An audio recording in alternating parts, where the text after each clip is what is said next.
നിഖിൽ മനോഹർ, എന്താണ് ഇവിടെ സംഭവിച്ചത്? ഒരുപക്ഷെ ഇന്ത്യയിലെ ജനങ്ങളെ അല്ലെങ്കിൽ കേരളത്തിലെ ജനങ്ങളെ സംബന്ധിച്ച് വളരെ ഞെട്ടിപ്പിക്കുന്ന ഒരു വാർത്തയാണ് ഞങ്ങളുടെ സമീപത്ത് നിന്ന് പാലക്കാട് പാർത്ഥസാരഥി ക്ഷേത്രത്തിൽ നിന്ന് അവിടുത്തെ ഉപദേശക സമിതിയുടെയും ശാസ്താംകോട്ട പോലീസിന്റെയും ഭാഗത്തു നിന്ന് ഉണ്ടായത്.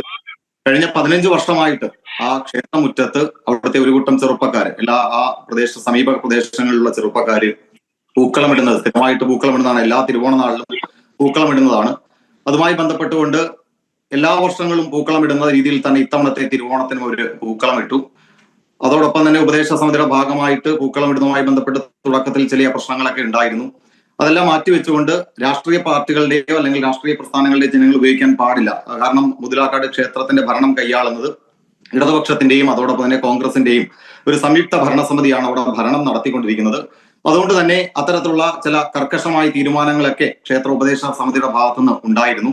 അപ്പൊ ആ മാനദണ്ഡങ്ങളെല്ലാം പാലിച്ചുകൊണ്ട് കഴിഞ്ഞ 15 വർഷമായിട്ട് ചെയ്യുന്ന അതേ പ്രവൃത്തി തന്നെയാണ് ഇത്തവണത്തെ തിരുവോണ നാളിലും അവിടുത്തെ ഒരു കൂട്ടം ചെറുപ്പക്കാര്, അതും നമ്മുടെ ഭാരതീയത്തിന്റെ അല്ലെങ്കിൽ നമ്മുടെ ഇന്ത്യൻ സൈന്യത്തിന്റെ തന്നെ ഓരോ ഇന്ത്യക്കാരന്റെയും ആത്മധൈര്യവും മനോവീര്യവും ഒക്കെ ഉയർത്തിപ്പിടിച്ച ഓപ്പറേഷൻ സിന്ദൂർ എന്ന് പറയുന്ന പഹൽഗാം ഭീകരാക്രമണത്തിനെതിരെ ഇന്ത്യയിലെ ജനങ്ങൾ ഒറ്റക്കെട്ടായി നിന്നുകൊണ്ട്, അതിൽ നമ്മൾ രാഷ്ട്രീയം നോക്കിയിട്ടില്ല, കക്ഷി ജാതി മത വ്യത്യാസം ഒന്നുമില്ലാതെ നമ്മളുടെ പൊലിഞ്ഞ 26 ഇന്ത്യൻ പൗരന്മാരുടെ ജീവന് വില നൽകുന്ന അല്ലെങ്കിൽ അതിന് പകരം ചോദിക്കുന്ന ലോകരാഷ്ട്രങ്ങൾ തന്നെ ചർച്ച ചെയ്ത നമ്മുടെ അമ്മമാരുടെ അല്ലെങ്കിൽ ഭാര്യമാരുടെ സിന്ദൂരം മായ്ച്ച ആ ഒരു നടപടിക്കെതിരെ നമ്മുടെ നരേന്ദ്രമോദി പ്രധാനമന്ത്രി തന്നെ മുന്നോട്ട് വെച്ച ഒരു വലിയൊരു പ്രത്യാക്രമണമായിരുന്നു ഓപ്പറേഷൻ സിന്ദൂർ.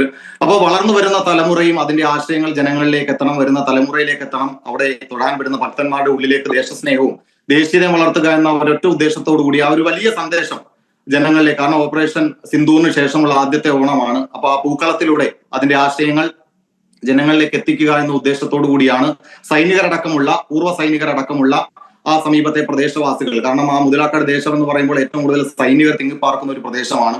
അപ്പോൾ അത്തരത്തിൽ തന്നെ ദേശീയ വികാരങ്ങളും ദേശീയതയും ഒക്കെ വളരെയധികം ജ്വലിച്ചു നിൽക്കുന്ന ഒരു പ്രദേശമാണ്. അപ്പോൾ അത്തരത്തിൽ ആ ഒരു ഓപ്പറേഷൻ സിന്ദൂരിനും അതോടൊപ്പം തന്നെ അവിടുത്തെ സൈനികർക്കും ഒക്കെ പിന്തുണ അർപ്പിച്ചുകൊണ്ടാണ് അത്തരത്തിലുള്ള പൂക്കളം അവിടെ ഒരുക്കുന്നത്. എന്നാൽ അതിൽ ശക്തമായിട്ടുള്ള വിരളി പൂണ്ടുകൊണ്ട്, അങ്ങനെ തന്നെ പറയേണ്ടി വരും, ഉപദേശക സമിതി അത് അവിടെ നിന്ന് മാറ്റണമെന്ന് ആവശ്യപ്പെടുന്നു. എന്നാൽ ആ ചെറുപ്പക്കാർ അതിന് തയ്യാറാകുന്നില്ല. തുടർന്ന് പോലീസിനെ വിവരം അറിയിക്കും. ശാസ്താംകോട്ട പോലീസ് എത്തിക്കൊണ്ട് അത് മാറ്റണം എന്ന് നമ്മളെയൊക്കെ അത്ഭുതപ്പെടുത്തുന്ന അതാണ്. കാരണം നമ്മുടെ ഒരു വലിയൊരു വികാരമാണ് ഓപ്പറേഷൻ സിന്ദൂർ എന്നുള്ളത്. പ്രതിപക്ഷമെന്നോ ഭരണപക്ഷമെന്നോ നോക്കാതെ വിദേശ ദൗത്യമടക്കം, വിദേശ സംഘമടക്കം, വിദേശ രാജ്യങ്ങളിലൊക്കെ പോയി ഇതിന്റെ ക്യാമ്പയിൻ ഒക്കെ എടുത്തതാണ്. അപ്പോൾ നമ്മളെ സംബന്ധിച്ച് ഞങ്ങൾക്ക് മനസ്സിലാക്കാൻ സാധിക്കുന്നത്, നമ്മൾ വിദേശത്തേക്ക് അയക്കുന്നില്ല, നമ്മുടെ വിദേശ സംഘത്തേക്ക് അല്ലെങ്കിൽ പ്രതിനിധി സംഘത്തേക്ക് അയക്കേണ്ടത് മുതലാക്കട്ടെ ആ ഉപദേശ സമിതിയുടെ അടുത്തേക്കായിരുന്നു. അപ്പോൾ അത്തരത്തിൽ അത് മായ്ക്കണമെന്ന് ആവശ്യപ്പെടുന്നു. എന്നാൽ ചെറുപ്പക്കാർ അതിന് തയ്യാറാകുന്നില്ല. തുടർന്ന് അതിന്റെ ഒരു പ്രതികാരം എന്ന രീതിയിൽ 25ഓളം വരുന്ന യുവാക്കൾക്കെതിരെ, ചെറുപ്പക്കാർക്കെതിരെ കേസെടുക്കുകയാണ്. ചരിത്രത്തിൽ ആദ്യമായിട്ടായിരിക്കും ഒരു പൂക്കളം ഇട്ടതിന്റെ പേരിൽ കേരള പോലീസ് ഒരു കേസെടുക്കേണ്ടി വരുന്നത്. അതും കലാപ ആഹ്വാന പ്രകാരമാണ്. അതിൽ 1ാം പ്രതിയായിട്ട് ഒരു പൂർവ്വ സൈനികനെയും 2ാം പ്രതിയായിട്ട് നിലവിൽ സൈനികനായിട്ടിരിക്കുന്ന അശോകൻ എന്ന് പറയുന്ന വ്യക്തിയും ഒക്കെയാണ് അതിൽ കേസിൽ പ്രതിയാക്കിയിരിക്കുന്നത്. അപ്പോൾ നമുക്ക് ഇന്ത്യക്ക് തന്നെ നാണക്കേടായ ഒരു സംഭവമാണ് നമ്മുടെ മുതലാക്കാട്ട് പാർത്ഥസാരഥി ക്ഷേത്രത്തിന് മുമ്പിൽ ഉണ്ടായിരിക്കുന്നത്. അപ്പോൾ തീർച്ചയായിട്ടും വലിയ പ്രതിഷേധങ്ങൾ നാട്ടുകാരുടെ ഭാഗത്തുനിന്നും സംഘപരിവാർ സംഘടനകളുടെ ഭാഗത്തുനിന്നും ഒക്കെ ഇതുമായി ബന്ധപ്പെട്ട് ഉയർന്നു വരുന്നുണ്ട്. അപ്പോൾ ഇത് തന്നെയാണ് അന്ന് അല്ലെങ്കിൽ ഇന്നലെ ആ തിരുവോണ ദിവസം മുതലാക്കാട്ട് സംഭവിച്ചത്.